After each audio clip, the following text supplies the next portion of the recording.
Welcome back, folks. This is video lecture on chapter 15, Digestion. The reason why this chapter is near the end of the book and not the beginning is because it's possible to apply all your learning so far to the principles contained within this chapter. So everything that you know about digestion, enzymes, cell biology, basic physiology, communication, hormones, nervous system, enteric nervous system, etc., all is applicable here. So this chapter is a great way to know if you're prepared to take the final exam. The first section deals with basic anatomy of the digestive system, knowing the names of structures from the lips all the way down to the anus, and the accessory organs, the salivary glands, the pancreas, the liver, and the gallbladder. Once a good grasp of the anatomy is in place in your minds, then it's a great time to go back and fill in the physiology, keeping in mind that some things are common to all the regions, other things are common to some regions, and the last are unique things to each region. In reality, this chapter is pretty straightforward. Everything is logical, everything is more or less covered in the past, with one or two areas where you need an extra bit of attention. At the molecular level, food normally contains large molecules, plus energy maintained in their bonds, and we mustn't forget the importance of water in this commodity. Figure you need to learn more about the labeling and the types of the macromolecules that are in their subunits, and they're basically an earlier chapter in the textbook. Nucleic acids are not really dealt with to a large degree by this chapter for some reason. But anyway, carbohydrates are broken down into intermediates, which are then broken down into the mono subunits or monosaccharides, and that's glucose, fructose, and galactose. Proteins likewise are broken down into peptides and then amino acids. Triglycerides are strange, and that's the piece of learning that we have to do from this chapter. How does the body handle triglycerides? They already come in reasonably small molecules. So their breakdown involves just detachment of the glycerol, the green area, from the fatty acids, the pink and blue areas. And guess what? Just removing 2 of the 3 fatty acids and leaving 1 attached to a glycerol is enough to allow both these types of molecules to be absorbed across the lining of the digestive tract. Overall, there are 3 major processes at work during the entire digestive system process. Those are secretion, where material is added to the lumen of the digestive system; digestion, where molecules are broken down into smaller and smaller entities, as we saw in this figure; absorption, which is the physical movement of material from the lumen of the digestive system across the lining cells and into the extracellular fluid; and then motility is the movement of material through the lumen of the digestive system. I like this figure, figure 15.3. It gives us a systematic view of the tube that passes through us.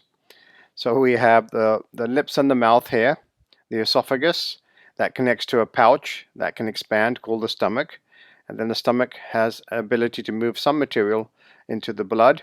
Then we have the very important small intestine, which does a lot of absorption, the majority more than the stomach, and then it does a small amount of secretion too. And that secretion can continue into the colon, where water is normally absorbed, making the chyme is the name of the material that passing through the lumen, making the chyme more and more dehydrated until it's stored in the rectum to be eliminated through the anus. The interplay of the heart and the liver in this system is paramount.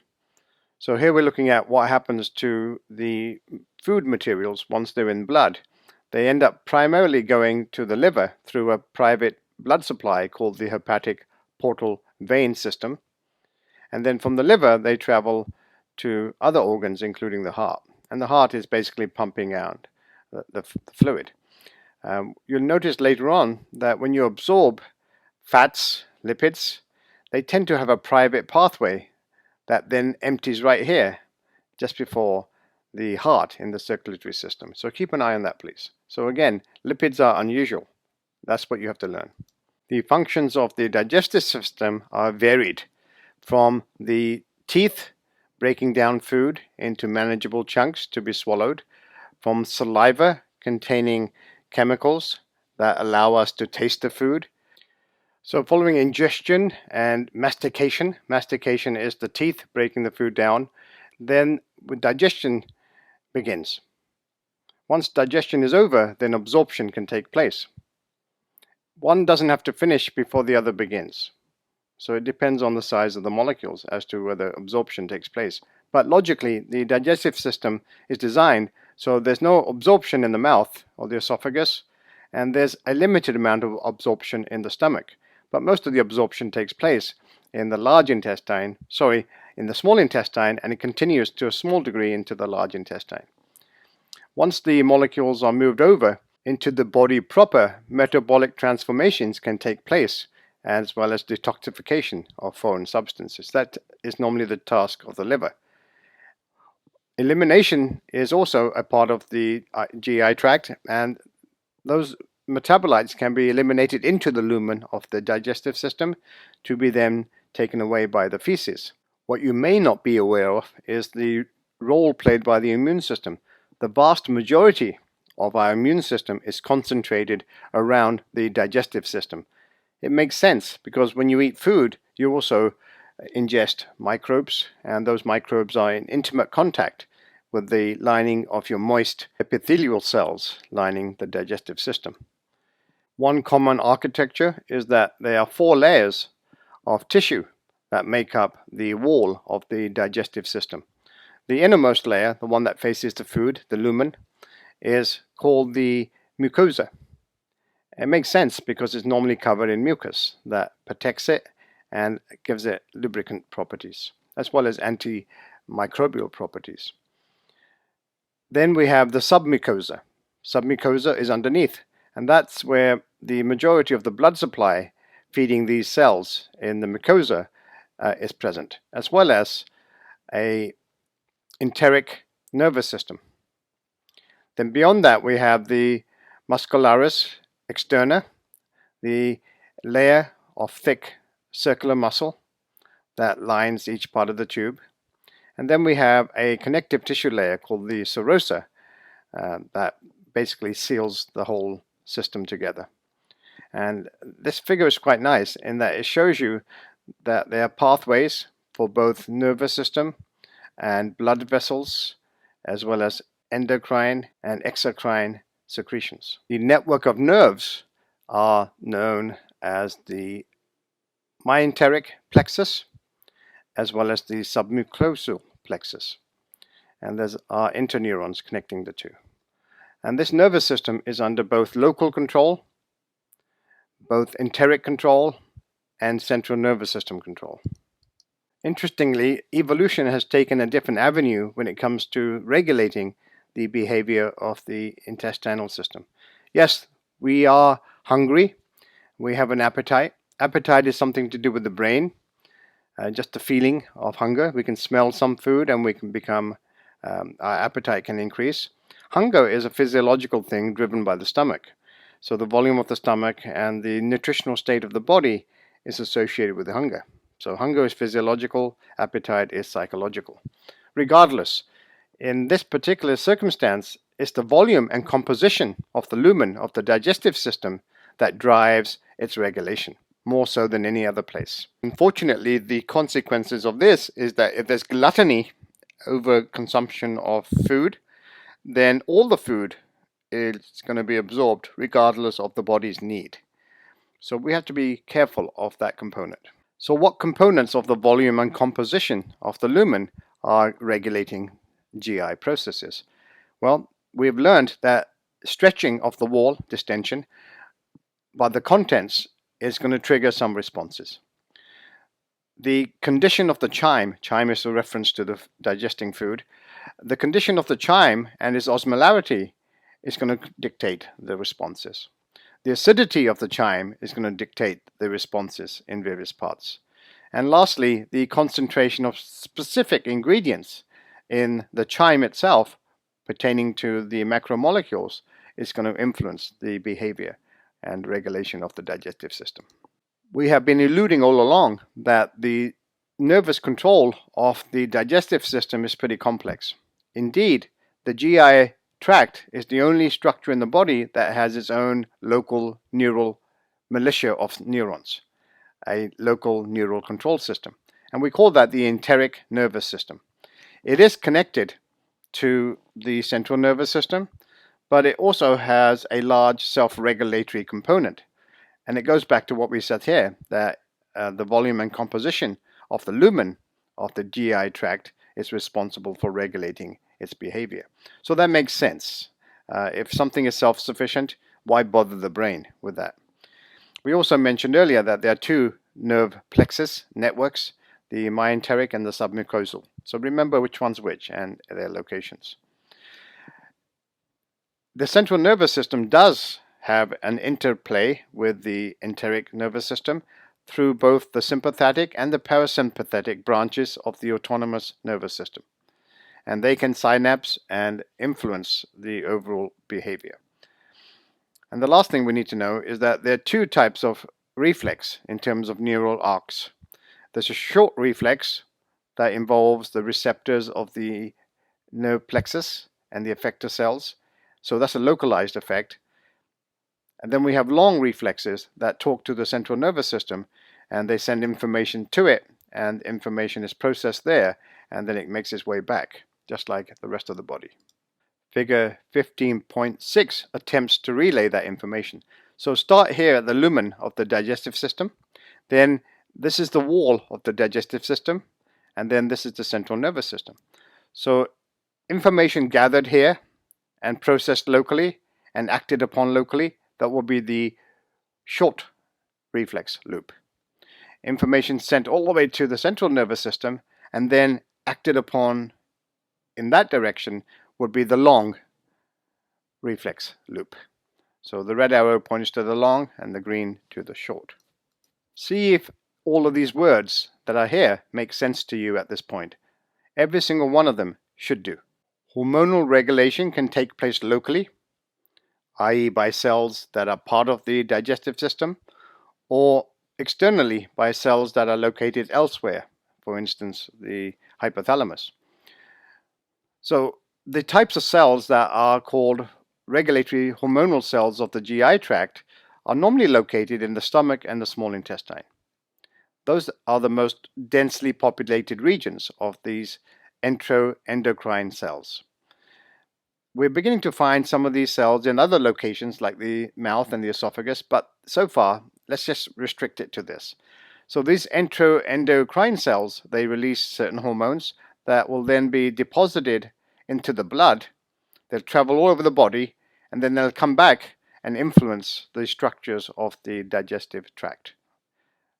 Like a long loop system, almost. We need to become familiar with these four: secretin, gastrin, cholecystokinin, and glucose-dependent insulinotropic peptide. Insulinotropic peptide, GIP for short. The next two slides, they take table 15.2 and they break it down for us. So each column is one of these four enzymes, and then on the rows we're comparing their properties with each other. So take your time and try to understand the nature of these four hormones.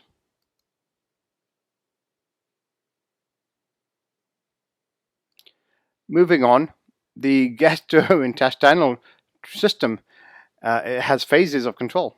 So scientists have divided them into the cephalic phase that involves the head, the gastric phase involving the stomach, and the intestinal phase involving the small intestine. Each phase has its own feedback system in terms of sensing and then acting. So just give you a heads up. Heads up, no pun intended. In the head we have sight. So we can see something a long distance away that looks tasty, like a chocolate bar. That can cause our salivary glands to be activated. Even hearing, as in the case of Pavlov's dogs, the ringing of that bell, doesn't matter where the bell was, caused the dogs to salivate. So we can see that this is used a lot by the food industry in order to convince us that we need to eat food.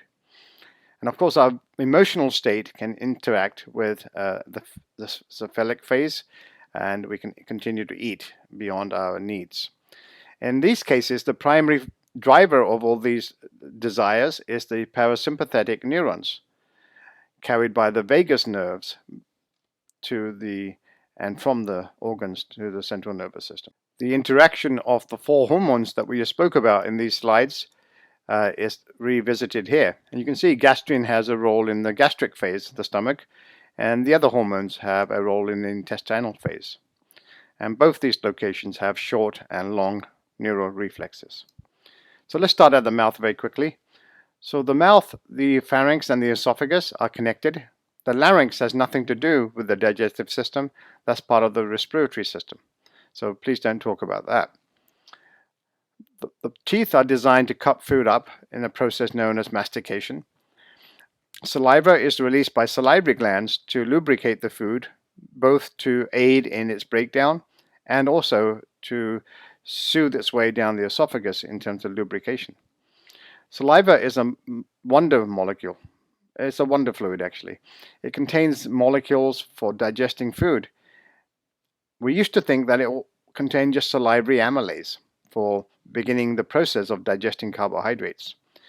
More recently, some lipase has been detected in saliva, but that lipase, all it does is begin very superficially interaction with the fats, more to break them down so that they can be detected by the taste buds rather than digestion itself. The very top reaches of the cephalic region, the soft palate, the hard palate, and the back of the mouth are under voluntary control. This will be skeletal muscle. Thereafter, smooth muscle just takes over. And from that point until you get to the rectum, it's just the job of smooth muscle to regulate the movement, the motility of the food, as well as its mechanical breakup and digestion. The properties of saliva are outlined here. So we didn't get a chance to talk about bicarbonate and mucus. So both of them play very important roles. You don't have to learn too much about this, but the process of swallowing involves the pharynx and the upper esophagus. The food is turned into a bolus, a small packet, and then that's swallowed. And once it reaches and touches the pharynx, then from that point onwards, the swallowing reflex is automatic. And you can see some changes taking place in the epiglottis, which prevents the food from entering the windpipe in front, and the food just travels down the back through your esophagus into your stomach. The stomach has multiple regions. Two are important, those being the body and the antrum. They have slightly different proportions, ratios of cells that line their crypts. There's a sphincter here. It's called the lower esophageal sphincter or the cardiac sphincter. And then we have a sphincter here. That's called the pyloric sphincter. What are sphincters? They are just circular muscle that can close tightly to prevent any leakage of material between these two spaces. In fact, these sphincters are so powerful that they can allow pressure to build up in one location and not allow that pressure to seep through to the other location. And as you'll see, pressure is very important in preventing a backflow of fluid into the wrong space or pushing the fluid forward into the right space. The first part of the small intestine is called the duodenum or duodenum. Either one is correct. And that's where the chyme enters from the stomach, and it has to be then neutralized because the acid conditions in the stomach are too acidic for the enzymes in this location to begin to work. So very soon after, fluid comes in from the pancreas to neutralize this acid using bicarbonate. Let's spend a few more seconds looking at the stomach. So this is a pit, and this pit is present in the stomach lining, and the pit has a multitude of cells as listed here that are responsible for conditioning the fluid that it secretes. One of the most important fluids is going to be hydrochloric acid, and the acid is made by parietal cells. But in addition to that, we have the substance that digests proteins, and that's called pepsin. Pepsin is released as pepsinogen, and then it interacts with the acid to be converted into pepsin. We'll look at that in a second. Then we have the ECL cells, which are your endocrine cells, and they detect something about the quality of the food or the contents of the stomach, and they can release histamine and various other substances. And of course, mucus plays a huge role in protecting the stomach lining from its own digestive functions. So mucus is produced by mucus cells at the neck of these pits. As it says here, this is same old cell biology. Does it seem familiar? Yep. Carbon dioxide and water are the raw materials that are then used to adjust the concentration of bicarbonate and carbonic acid. This is controlling the formation of hydrochloric acid by the stomach. So you can see here, hydrochloric acid isn't secreted directly because it will destroy the contents of the cell itself. So these parietal cells, they release hydrogen ions separately to chloride ions. Those then bind together inside the mucus and then fall into the lumen of the stomach. Parietal cells have to be told when and how much acid to make, so that regulation comes from a multitude of signals that are received from the blood. So gastrin has a positive impact, as does histamine and acetylcholine too. But somatostatin, another hormone, has a negative effect on the secretion and formation of acid. Since the head is connected to the stomach via the esophagus, the two phases can interplay with each other. And that's what this flowchart here shows, the interactions between the production of hydrochloric acid and the constituents of the digestive system. So students should take a few moments just following this down and logically understanding each step. But more importantly, you should look at one level and then predict what's going to happen in the next level, and then try to determine how this interplay takes place. Look in particular for the minus symbols. The data from the previous slide, 1513, are summarized in 15.4. So this should all make sense if you were to have interpreted this figure correctly. So once again, double check your work, please. Moving on to 15.14, this is how pepsinogen is converted to pepsin. Pepsin is the active enzyme. Pepsinogen is the pro-enzyme. Or is that the pre-enzyme? Do you remember? Peristalsis refers to wave-like action of the wall of a tube. So the esophagus uses peristalsis to move food down from the back of the mouth to the stomach. The stomach also has peristalsis, and what this does, it serves two functions. It squirts some of the food into the duodenum or duodenum, and it also churns the food like a washing machine back and forth, so that mixing takes place. This is driven by slow wave oscillations in the membrane potential of the gastric smooth muscle cell fibers. So we should be able to understand how this works.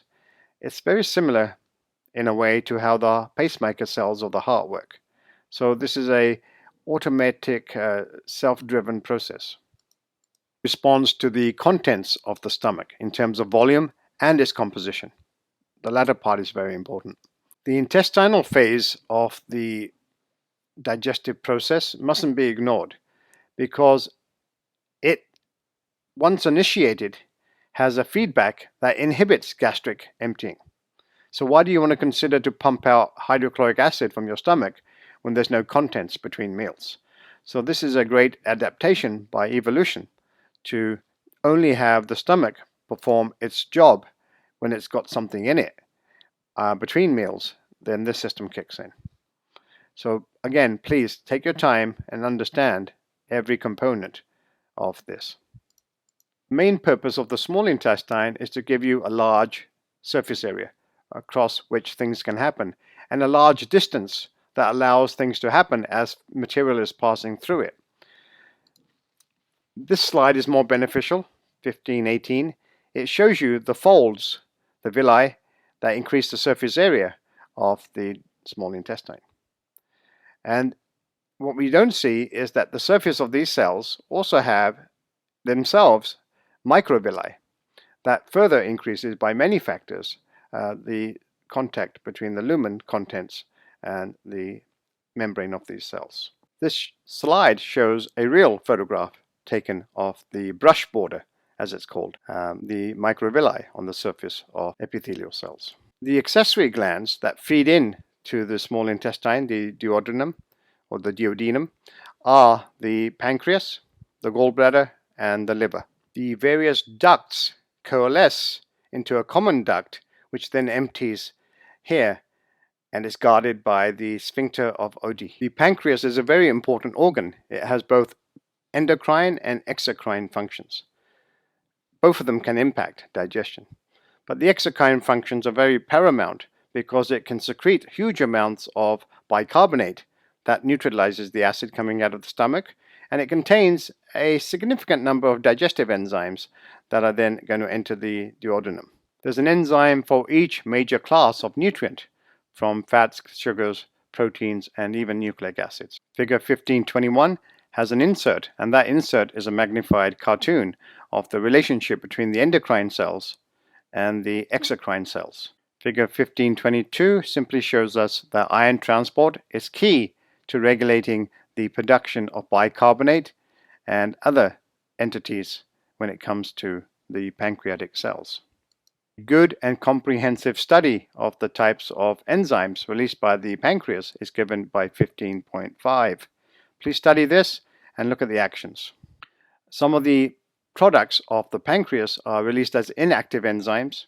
Some of them are going to be then converted to active enzymes by substances released by the brush border. So in this case, there's a membrane-bound enzyme called enterokinase, and that acts to break down trypsinogen to trypsin. And the trypsin then goes on to activate the majority of the other enzymes. So this interplay is very important. So without the triggering effect of the enterokinase, none of the enzymes from the pancreas can be activated. Figure 1524 shows the hormonal regulation of bicarbonate secretion by the pancreas. And here we're looking at the hormone secretin. Secretin secretion from the small intestine increases in response to increased acid appearing from the stomach.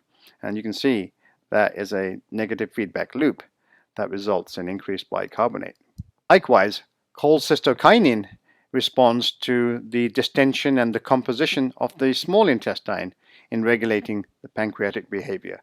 So please also compare this to the previous slide. Liver is another vital organ which we can't live without. Unlike the pancreas, the liver can regenerate itself if only up to a third of it is damaged or destroyed. The major influence of the liver in digestion is bile. The bile salts, as they're known, their main purpose is to solubilize dietary fat. So they have a role in breaking the fat molecules down into small entities, but also to keep them from recoalescing, coming back together again. So they surround the fat molecules with layers of bile salts, which are amphipathic, and they keep them in suspension. As we said, it's like salad dressing. In addition to bile containing bicarbonate, it also contains cholesterol, phospholipids, and many types of pigments which give feces its color, and organic wastes. Figure 1526 gives us a microscopic view of hepatocytes and the hepatic sinuses. So these layers are the repeating organizational units of a liver in terms of producing bile. Another important observation is the enterohepatic circulation that exists in regulating the concentration of cholesterol in the body by way of the bile. So this is what we're talking about. So this is very important. So this process does not happen in the same vicinity. This is a long way away in the ileum, the last part of the small digestive tract. So the common bile duct brings in bile. The bile then mixes with the cholesterol in the food, and then a majority of that is absorbed. 5% is lost in the feces. And by being reabsorbed, it's then recycled back and stored in the gallbladder. The liver can synthesize more bile salts from cholesterol as needed. So this circulation maintains homeostasis in a certain value, a certain amount. And that value is driven by this circulatory system, this feedback system here. So the fatty acids in the duodenum are responsible for increasing the secretion of cholecystokinin. That travels through the blood, comes back, and impacts both the gallbladder and the sphincter of Oddi, and that leads to increased bile into the lumen. The next few slides simply talk about the classes of food molecule that are being impacted by digestive factors. So pancreatic amylase is the most important component. It performs the majority of digestion of carbohydrates, and it does so in this manner here. Okay, so this is the lumen, and this is the extracellular fluid. And you can see GLUT refers to glucose transporters and galactose transporters. Proteins are digested by mainly pepsin in the stomach, and then trypsin and chymotrypsin in the small intestine. The amino acids have to be broken down into single amino acids, and sometimes into tiny peptides, and they can be imported, dipeptides and tripepsides. And then they're pushed over into the blood using this system. As we said, lipids are the obvious exception, and they need some specialized attention. One way to deal with them is to use the bile salts, and this is a bile salt, this is a two-dimensional view of this molecule. So you can see it has one side that's hydrophilic and another side that's hydrophobic. That makes the whole molecule amphipathic, and then it can coat the surface of this emulsified droplets. So emulsification is a primary driving force for the absorption of fat into the body. This does not take place in the mouth. The mouth cannot emulsify because it has very limited amounts of lipase. This is a very important diagram. It shows you the interplay between droplets of fat, these are large, and the tiny fatty acids and monoglycerides, which are suitable enough to be then absorbed, and the slightly larger micelles, which are waiting to be digested. So instead of doing stuff in one step, nature does it in two steps by breaking this down and keeping it in suspension until these enzymes have a time to break it down further. So this is a very important outcome. Once the triglycerides or the monoglycerides and the fatty acids enter the endothelial cells, they are reconstituted back into triglycerides, coated on the surface with some form of protein, and then released. Now these structures are too large to enter the blood vessels, so they can only enter lymphatic lacteals. So these are the chylomicrons. So micelles are out here, and chylomicrons are inside. Moving on to vitamins, the fat-soluble vitamins are A, D, E, and K, and some B vitamins. And the water-soluble ones are most of the B vitamins and C. These can be stored in fat cells, whereas B and C cannot. Vitamin B12 needs to have help to come into our body, and that is a protein called intrinsic factor that's produced by the stomach lining that then binds with B12 and imports that in. The vast majority of minerals and water are absorbed by the small intestine, even though the large intestine has been given that benefit in the past.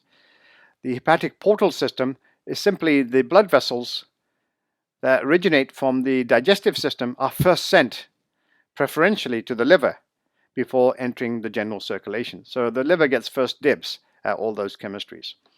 Segmentation is a sequence of contractions that are different to peristalsis. Peristalsis moves stuff in one direction. Segmentation moves material back and forth, as we said, like a washing machine, and its job is to mix and break up things. One thing we've discovered by studying the digestive system in vivo is that these peristaltic waves travel down the entire digestive system over a number of hours. So that's known as the migrating myoelectrical complex. The purpose is to keep food moving, the chyme, and that prevents bacteria from establishing a dangerous association. The large intestine is illustrated here, so please learn the 4 parts: the ascending, transverse, descending, and the sigmoid colon. And what happens there is basically mucus is used to condition the movement of the chyme and to remove additional water and bicarbonate. Feces can be stored in the rectum before being eliminated through the reflex known as the defecation reflex through 3 sphincters at the end between the rectum, the large intestine, and the anus. The whole summary of all the digestive functions are given in this table 15.6. And the last section just simply talks about diseases or pathophysiology that can materialize to do with the digestive system. Thank you.